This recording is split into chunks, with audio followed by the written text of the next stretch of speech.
ভেবেছিল ইরানের যুদ্ধবিমান, তাই কুয়েতের আকাশেই একে একে ফেলে দেওয়া হয় 3টি যুদ্ধবিমানকে। কিন্তু পরে মার্কিন সংবাদ মাধ্যম নিশ্চিত করে ওগুলো ছিল কুয়েতকে রক্ষা করতে আসা মার্কিন যুদ্ধবিমান। একটু ভুল শনাক্তের কারণে ফ্রেন্ডলি ফায়ারে 3টি মার্কিন যুদ্ধবিমান শেষ পর্যন্ত ধ্বংস হলো। এ যেন ইরানের হামলা থেকে রক্ষাকারীকেই ধসিয়ে দিল কুয়েত। যুক্তরাষ্ট্রের সামরিক কমান্ড এক বিবৃতিতে জানায়, ঘটনাটি ছিল স্পষ্টতই ফ্রেন্ডলি ফায়ার।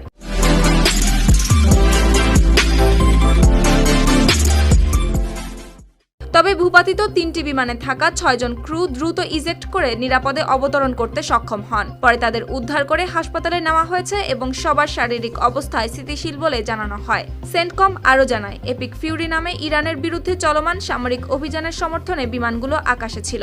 সক্রিয় ক্ষেপণাস্ত্র ও ড্রোন হুমকির প্রেক্ষাপটে উচ্চ সতর্কতার মধ্যেই ভুলবশত এ ঘটনা ঘটে। শেষ পর্যন্ত এটিও যেন পরিণত হয় ইরানের না চাইতে পেয়ে যাওয়া বিজয়।